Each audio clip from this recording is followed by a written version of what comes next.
पता है सबसे बड़ी प्रॉब्लम क्या होती है एक बीएससी बीएड वाले स्टूडेंट की? वो ये सोचता है कि यार मेरा सिलेबस कंप्लीट कैसे होगा, जबकि वो शुरुआत कुछ नहीं करता। बात करें अगर हम बीएससी बीएड की, और अगर आप सोचते हो मैं इसको इग्नोर कर दूंगा, तो ये आपकी बहुत बड़ी गलतफहमी है। क्योंकि बीएससी को अगर आप इग्नोर करोगे तो उसमें आपके गिल्ले उड़ जाएंगे।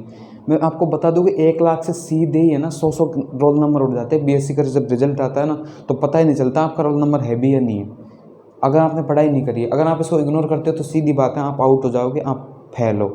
नमस्कार दोस्तों, मैं हूं आपका दोस्त रितेश। तो बेसिकली आज वीडियो में आप सभी से बात करने वाले हैं ऐसे डिप्लोमा या फिर कोर्सेज जिनमें आपको डोनेशन देना पड़ता है, और उन डोनेशन में आपको पैसे देने पड़ते हैं। मतलब नॉन कॉलेज जितने भी डिप्लोमास हैं, डिग्रीज हैं, कोर्सेज हैं, उनमें आपको सिर्फ डोनेशन देना पड़ता है और घर पर रहना पड़ता है, आप कॉलेज नहीं जाते। उस कोर्सेज के बारे में आज की इस वीडियो में बात करेंगे। तो हम 3 स्टेज में बात करेंगे। पहली स्टेज प्रॉब्लम, दूसरी स्टेज कोचिंग, तीसरी स्टेज सेल्फ स्टडी। तो दोस्तों सबसे पहले अगर हम बात करें तो हम स्टार्ट करते हैं प्रॉब्लम से, क्योंकि अगर किसी चीज़ की प्रॉब्लम हमें पता ही नहीं है तो हम उसका सॉल्यूशन कैसे निकालेंगे। तो स्टार्ट करते हैं प्रॉब्लम से। दोस्तों अगर हम बात करें पीटीटी डोनेशन की, मैंने स्पेशली पीटीटी डोनेशन लिखा है क्योंकि एक कमेंट आया था कि पीटीटी में कि भाई हम डोनेशन दे रहे हैं तो डोनेशन देने वाले घर पे सेल्फ स्टडी कैसे करें। तो डेडिकेटेड है ये पीटीटी, बीएससी बीएड ले लो या फिर कुछ भी ले लो, जो कोर्सेज जिनमें आप डोनेशन देते हो। ऐसे हाई लेवल कोर्सेज नहीं, जैसे एमबीबीएस है, इनमें अगर आप डोनेशन देते हो तो आपका कोई नमक भी नहीं पड़ेगा। तो सीधी बात करते हैं प्रॉब्लम पे। दोस्तों अगर आप कॉलेज में डोनेशन जमा करवाते हो तो उसके बाद में सीधी सेट बात है, आप सोचते हो आपने एक तरीके से कॉलेज ड्रॉप ही मान लो, क्योंकि वहाँ पर सिर्फ आपको डिग्री मिलती है। इसलिए सबसे पहली प्रॉब्लम तो यही है कि आपने कॉलेज ड्रॉप कर दिया। ऐसा आपको लगता नहीं है लेकिन ऐसा है कि कॉलेज ड्रॉप हो चुका आपका। दूसरी प्रॉब्लम यह है कि स्टडी कैसे करें। प्रॉब्लम भी है, ये भी है कि आपको ये पता नहीं रहता कि आपका तैयारी कैसे करनी है। क्योंकि सीधी बात है, आपने पहली क्लास से लेकर 12th क्लास तक एक टीचर के थ्रू पढ़ाई करी है, और जैसे ही आप किसी कॉलेज में जाते हो और वहाँ पर आप डोनेशन पैसे जमा करा देते हो, उसके बाद में आप घर पे रहते हो, और घर पे रहते हो तो आपको यही पता नहीं लगता कि आपको पढ़ना क्या है। क्योंकि हमने जब पहले पढ़ाई की थी तो उसमें भी चीटिंग करी थी, ये तो है नहीं कि हमने पढ़ाई की थी। तो सबसे पहले तो हमारे पास प्रॉब्लम ये आती है कि स्टडी कैसे करें। दूसरी प्रॉब्लम में हमारे पास ये आती है कि हमको नोट्स नहीं मिलते, कि उन नोट्स के आधार पर हम एग्ज़ाम देंगे। मतलब एग्ज़ाम देंगे तो एग्ज़ाम में लिखेंगे क्या, तो नोट्स की प्रॉब्लम आती है। चौथी प्रॉब्लम हमारे पास आती है सिलेबस की। दोस्तों मैं आपको लोगों को एक बात बताना चाहता हूँ कि जब भी कोई स्टेट होता है तो उस स्टेट के अंदर एक यूनिवर्सिटी नहीं रहती, उसके अंदर कई यूनिवर्सिटी रहती है। जैसे कि राजस्थान है तो राजस्थान के अंदर कई यूनिवर्सिटी है, जैसे कि मत्स्य यूनिवर्सिटी है और MDSU है, राजस्थान यूनिवर्सिटी है। तो होता क्या है, जैसे कि एग्जांपल दे रहा हूँ, राजस्थान यूनिवर्सिटी और MDS महर्षि दयानंद यूनिवर्सिटी, ये दोनों यूनिवर्सिटीज़ है राजस्थान के अंदर। तो होता यह है कि MDS यूनिवर्सिटी का BSc BEd फर्स्ट ईयर और राजस्थान यूनिवर्सिटी का BSc BEd फर्स्ट ईयर, इन दोनों के सिलेबस में डिफरेंट रहता है। माइनर से मतलब 20% सिलेबस में डिफरेंट रहता है। वो डिफरेंट नहीं रहता, वो ऊपर नीचे ही रहता है बस। तो ये आपको डिफरेंट लगता है तो सबसे बड़ी प्रॉब्लम आपके सामने ये आती है कि आपको ये लगता है कि सिलेबस अलग है, लेकिन ऐसा है नहीं, सिलेबस सेम है। बस आपको थोड़ी मेहनत करनी पड़ेगी, सिलेबस पे थोड़ा टाइम देना पड़ेगा। इसलिए आपको सिलेबस थोड़ा, ये भी आपके लिए एक प्रॉब्लम ही है अगर आप कॉलेज नहीं जाते हो तो। क्योंकि अगर आप कॉलेज जाते हो तो वहाँ पर आपको आपकी यूनिवर्सिटी के अकॉर्डिंग पढ़ाया जाएगा, और ये आपकी एक प्रॉब्लम है। बात करें अगर हम बीएससी बीएड की, और अगर आप सोचते हो मैं इसको इग्नोर कर दूंगा, तो ये आपकी बहुत बड़ी गलतफहमी है। क्योंकि बीएससी को अगर आप इग्नोर करोगे तो उसमें आपके गिल्ले उड़ जाएंगे। मैं आपको बता दूं कि 1 लाख से सीधे ही है ना 100 रोल नंबर उड़ जाते हैं। बीएससी का जब रिजल्ट आता है ना, तो पता ही नहीं चलता आपका रोल नंबर है भी या नहीं है, अगर आपने पढ़ाई नहीं करी है। अगर आप इसको इग्नोर करते हो तो सीधी बात है, आप आउट हो जाओगे, आप फेल हो। तो ये भी एक प्रॉब्लम है। तीसरी, प्रेशर की कमी। अब ये इसलिए होता है क्योंकि सीधी बात है, अगर आप कॉलेज नहीं जा रहे यार, आप कोचिंग भी नहीं जा रहे, आप कहीं पे भी नहीं जा रहे, आप पूरे दिन एक घर पे बैठे हुए एक स्क्रीन के सामने आप वीडियोस देखते हो, कॉमेडी वीडियोस देखते हो, ये देखते हो, उल्टे सीधे काम करते रहते हो, तो आपको प्रेशर तो फील होगा। क्योंकि ये प्रेशर आपको हमेशा फील नहीं होगा, ये प्रेशर आपको जब फील होगा जब आपके घर वाले आपसे ये कहेंगे कि भाई तू स्टडी कर रहा है फिर नहीं कर रहा है, ऐसे ही बैठा रहता है पूरे दिन, हमको तो लगता नहीं तू स्टडी करता है।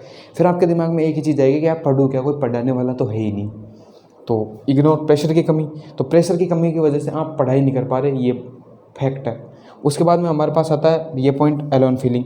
तो प्रेशर की कमी रहेगी, आपको एलोन फीलिंग आएगी, क्योंकि 12th के आपके जो दोस्त थे वो ऑलरेडी किसी मतलब वो कॉलेज ज्वाइन कर रखी है, वो रेगुलर कॉलेजेस जाते हैं, और अगर आप डोनेशन देकर घर पे बैठे रहोगे तो आपको एलोन फीलिंग तो आएगी, ये नेचुरली है।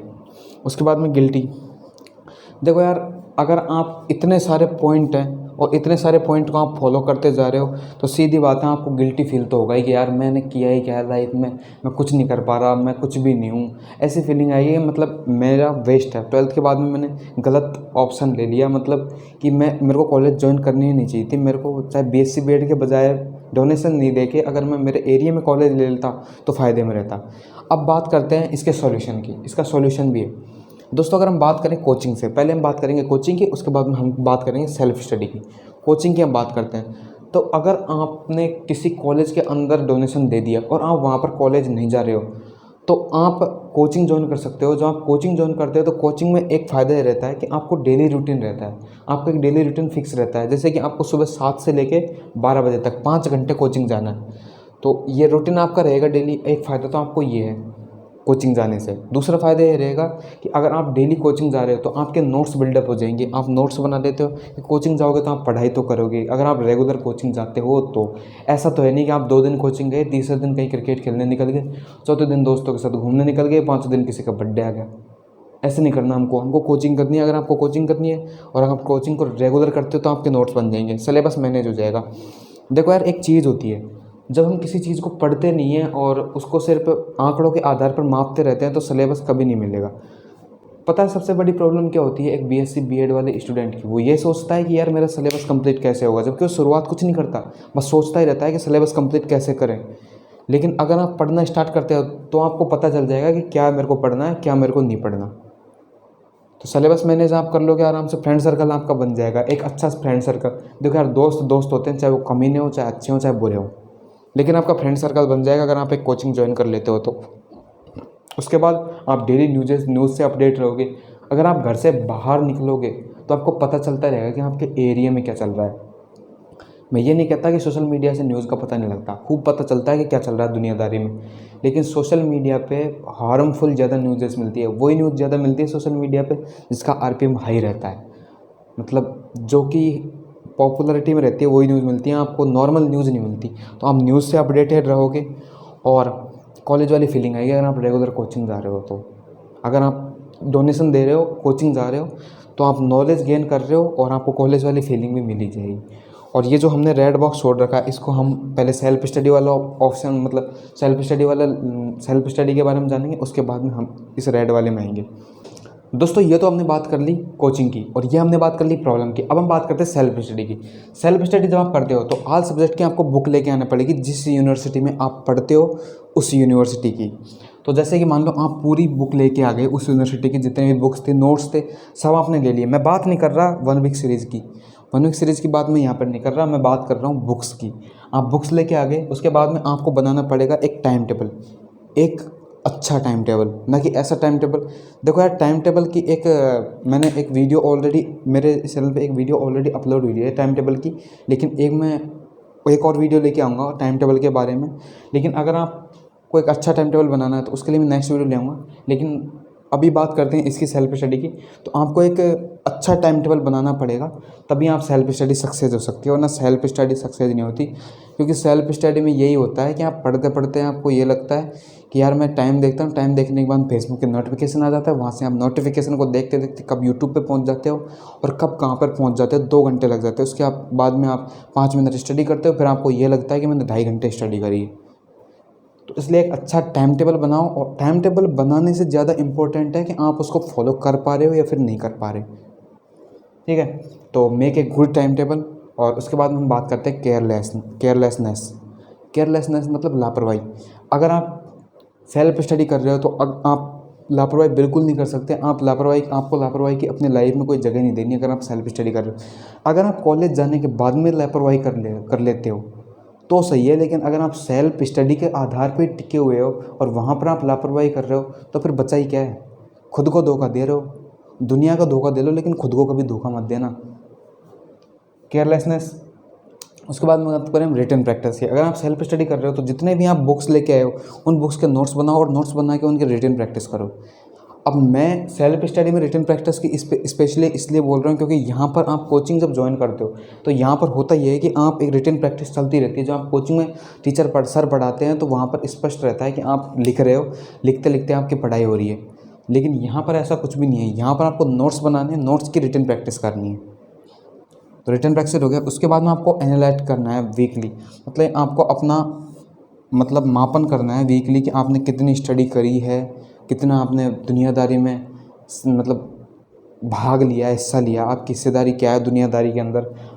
स्पेशली अगर हम बात करें तो आपने पढ़ाई क्या करी है, उसका आपको एनालिटिक करना है। उसके बाद में जो लास्ट पॉइंट और सबसे इम्पोर्टेंट पॉइंट, स्लीपिंग आवर्स। आप कितने घंटे सोते हो, स्लीपिंग आवर्स।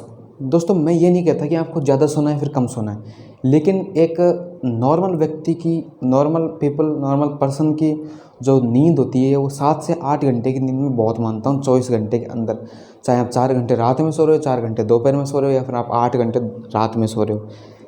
लेकिन कई लोग क्या करते हैं, उनको काम ही सोना रहता है, पढ़ के सो जाओ, पढ़ के सो जाओ, ऐसे आपकी हेल्थ ख़राब हो जाएगी, फिर आपको जिम ज्वाइन करनी पड़ेगी। सो इसलिए बेस्ट यही रहेगा कि आप इन स्लीपिंग आवर्स को मेंटेन कीजिए। और ये जो मैंने रेड बॉक्स छोड़ रखा था, रेड बॉक्स में मैंने इसलिए छोड़ रखा था क्योंकि ये रेड बॉक्स में मैं आपको कुछ बताने वाला हूँ स्पेशल। स्पेशल क्या है?